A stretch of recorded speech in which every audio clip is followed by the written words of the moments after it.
me. Happy New Year, Kevin. Yeah, happy New Year, Mike. How you doing? How's your break? Yeah, very chilled and a bit weird in a 2020 way, but quite nice. Yeah, Yeah, exactly. how No, was yours? same here. Yeah. So this week's about productivity. So about productivity, not just kind of tools that we've used, but productivity kind of techniques and mental techniques as well. It's about Yeah. how do we become more productive human beings in our work lives. So what are your kind of initial thoughts on that?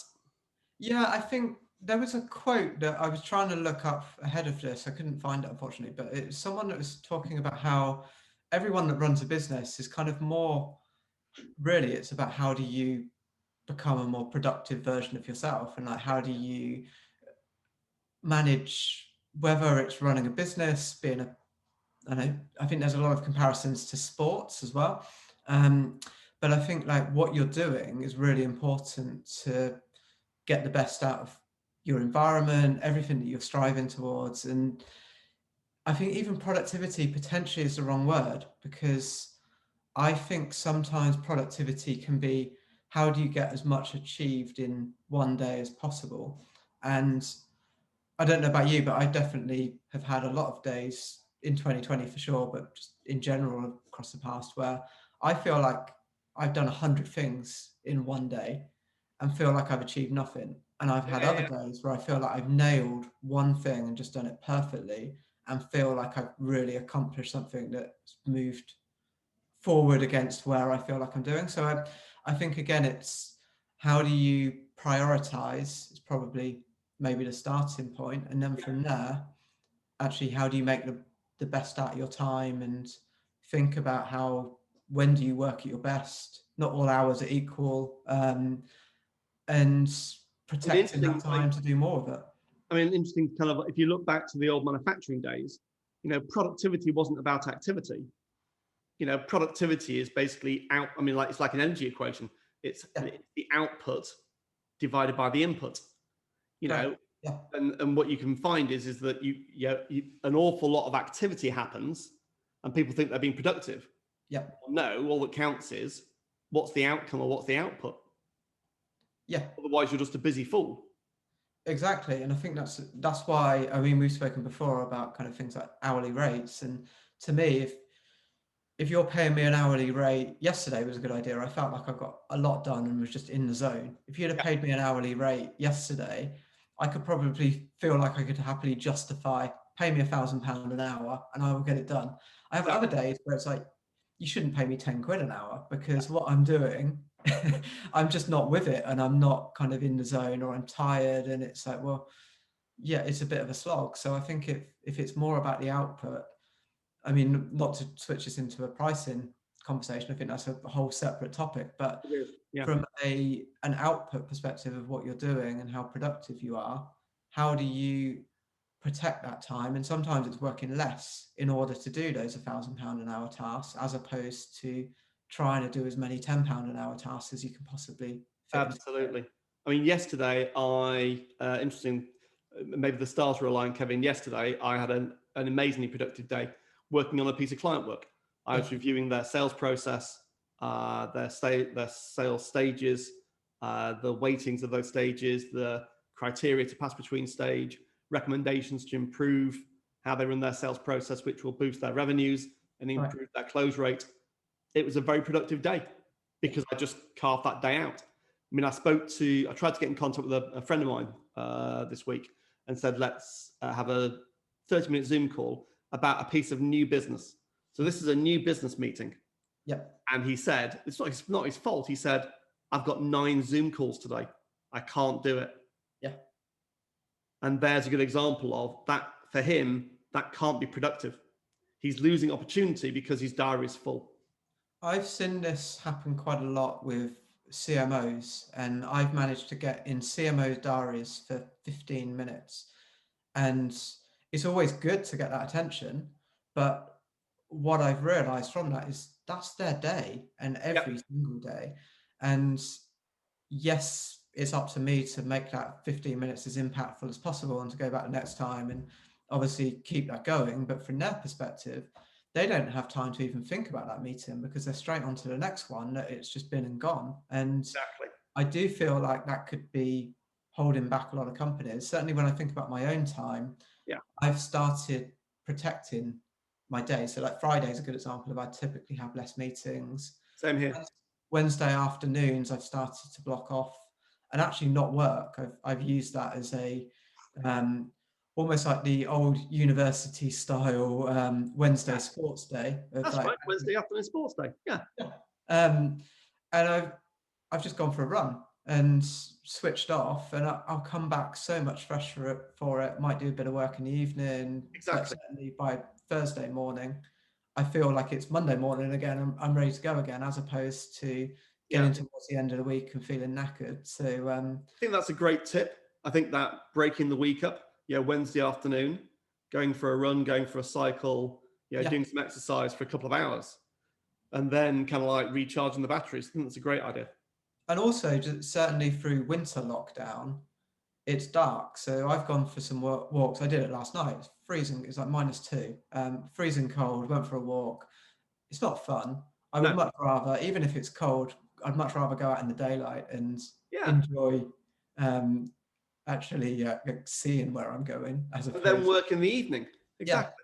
Yeah. So I think it's just managing that time schedule. Lockdown does change the picture a little bit. But yeah, I think there's a lot in exercise that has a knock-on effect, not just physically, but mentally, in terms of how you can, focus. And I'm not good at it. I am bad at that discipline. I know exercise makes me feel better. Yeah. I'm bad at making it a routine. Yeah. And I need to get better at that. It's really hard. Well, I think it's what we were talking about before, like accountability. I think that's really important, because if it's like, for me, if I go for a run with someone, yes, and I've committed to say I will do that, I'm going to do it. Whereas if it's, I should go for a run tomorrow morning, and it's on my own, I'm less likely to go, and definitely more likely to make excuses. So I think having that accountability, or sometimes it's having a running partner is a great idea. Yeah, and even if it's, some people use social for this, to say, this year I'm going to go on, I don't know, 2 runs a week, 100 a year, and then it's like you feel like you have to commit to it because you said it. I mean, no one's probably going to remember you said it in the first place, but it, yeah. Also, I think, and we've definitely spoken about this before, if not on our podcast, but just together, that very famous video clip of Warren Buffett and Bill Gates being interviewed. Mm-hmm.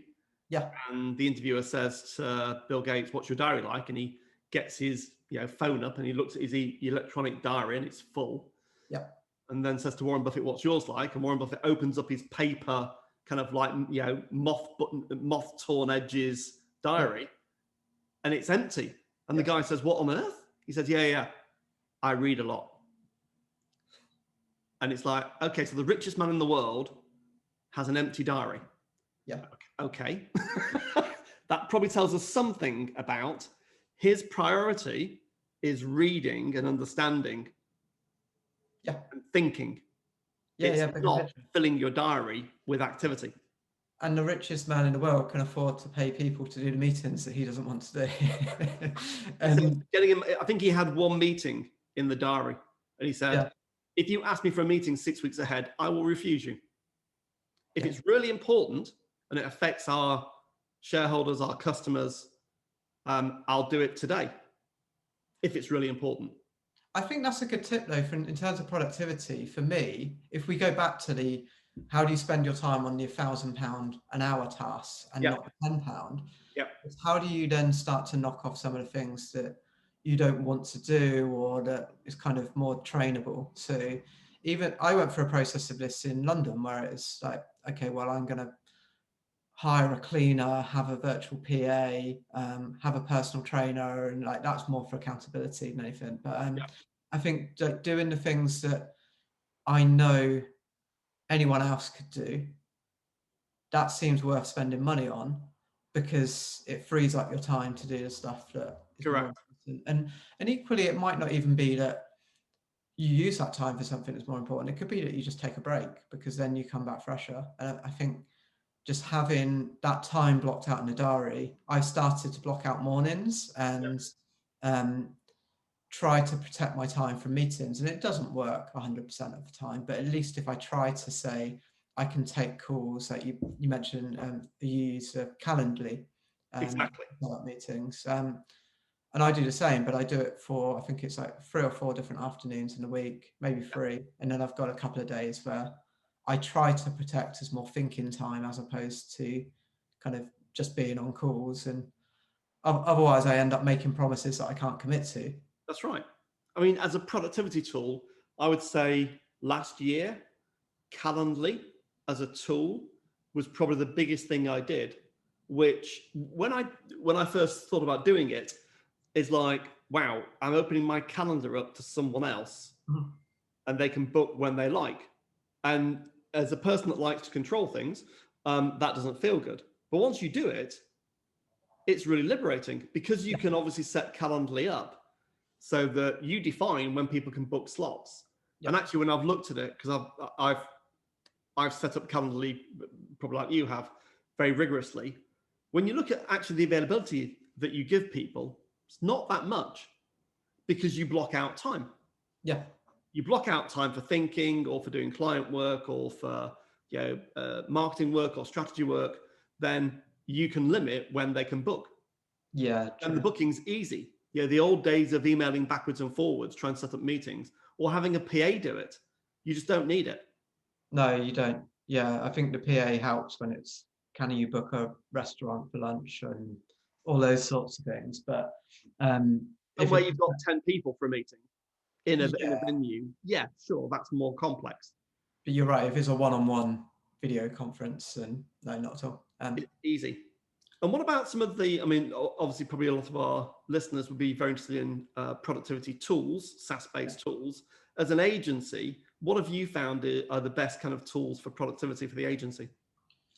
Honestly, I think it's simplicity. I think it's, I mean, there's certain tools that we can have for planning time, but I think quite often it's actually Google Calendar. How do we schedule what are those important meetings and block time out? And I think for our team, we use Asana for task management. And for myself, it's probably more, if it's not in Google Calendar, it won't get done. If it's in Google Calendar, it's a priority. Something might come up and it still might not get done, but at least if it's in there, I'll aim to do it. And if I don't do it, I'll move it to a point that I can do it. Whereas if it's just in my inbox, I may get around to it, but it might take longer. So I think it's one of the processes I try to go through once a week is just scheduling.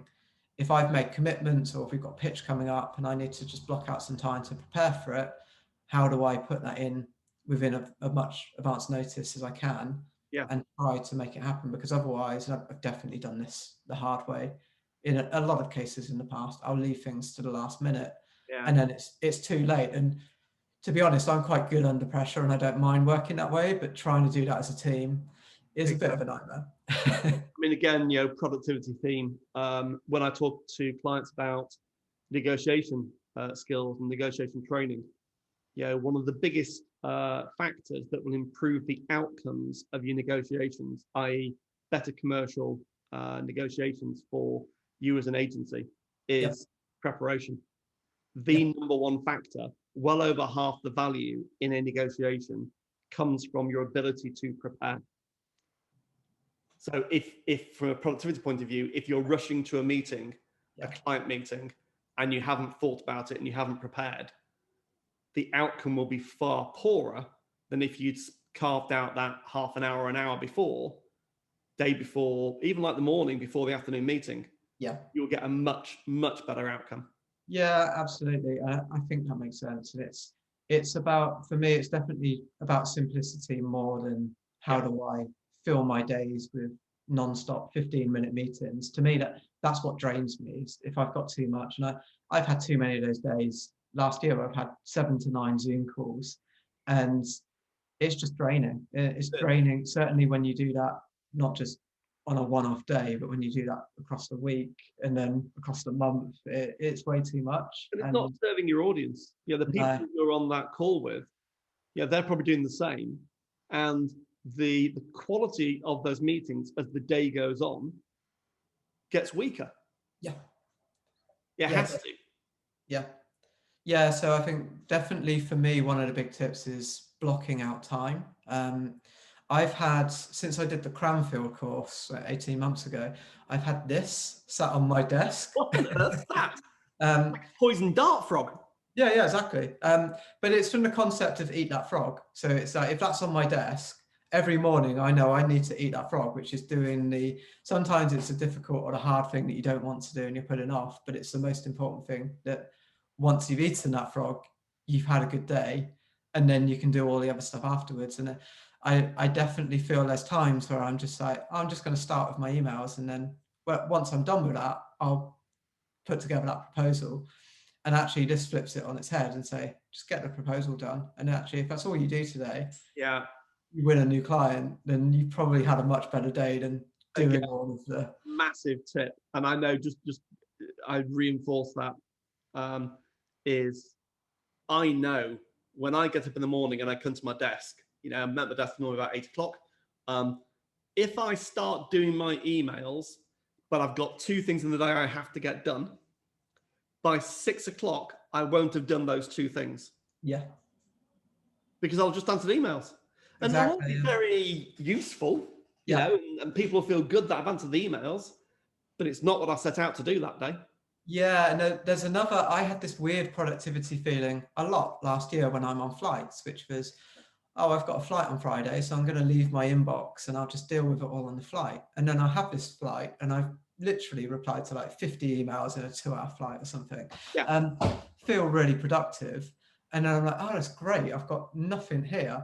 And then it's like Monday morning, I've got 50 replies. and then it's like, well, actually, what am I? And email can definitely be quite bad if it's one person trying to pass their problem on to someone else, and then they're trying to pass it back. And I do feel like sometimes it's just, is there a more productive way to just actually, how do we just get this done? Like in football, you're just passing the ball around the pitch. Yeah. Are you moving the ball forward? Not sure, but we're passing it around quite a lot. Yeah, completely. And I think I've got better at actually just ignoring stuff as well now. Like, one thing that I've done that has been quite powerful, I actually I mentioned a productive day yesterday. I put a lot down to this. Over Christmas, I deactivated my Facebook account. I logged out of Twitter, and I probably logged back in once to reply to a direct message, and then logged back out again. Yeah. And in order to log back in, I need the authentication code through my mobile. So it's like enough friction that I can't be bothered to do that. It's exactly. So, which I think is important, because if I just left it logged in all the time, I'll just, out of habit, turn on my laptop, open Chrome, and then just open social accounts. And then someone's described it to me before as, it's like, you open a fridge, you've got no food, but then you go back 20 minutes later and you have another look. It's like, you've still got no food. That to me is social media in a lot of ways. But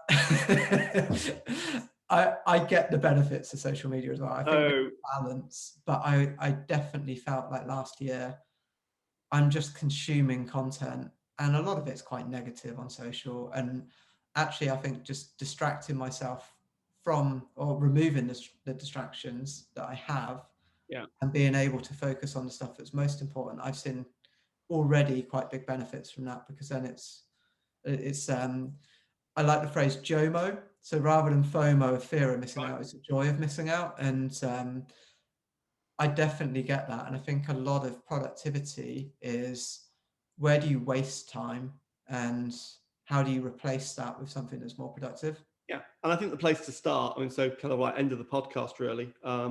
So my kind of like, my takeaway from this, for anyone that's listening, would be focus on the outcomes for your week. So on a Friday afternoon, think about the outcomes, the outputs for the following week. And there'll only be probably, 3 or 5 that are really important, that move your business forward. Plan those in and make sure you do them when you say you'll do them. Yeah. And then you'll get to the end of the week going, I did what I was expected to do. I delivered the outputs. I delivered the outcome. that's a productive week. Not I had 30 meetings and I agree. feel like I had a really busy week. So that'd be mine, definitely. What would be yours? For me, I think it's the one thing I've been more conscious of is managing energy, and it's like I saw a talk by Dan Pink, feels like years ago, but I think it's probably about 18 months ago, and it was around larks versus night owls, and basically everyone's different, so you're not going to have the same daily routine, and this is the way that everyone should do it. But for me, I do my best work in the morning, so that's where I try to protect my thinking time to eat that frog and get stuff done.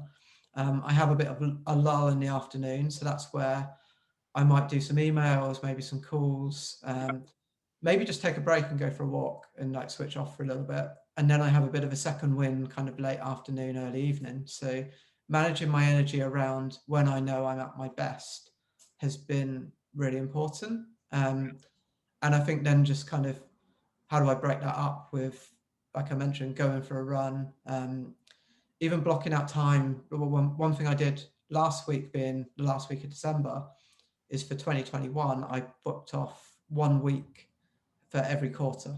Yeah. And that's just my way of having like a breaker of I don't know what I'm gonna do that week. Hopefully I will find something better to do than nothing. But even if I don't, I'm gonna do nothing, and I'm gonna like use that as a anti-burnout. I'm gonna stop, and then I'm gonna come back fresh again for the next quarter. And back to our theme of our podcast, it's a good start. Being productive is a good start. It won't mean that you'll be a massive overnight success, but it's a good start.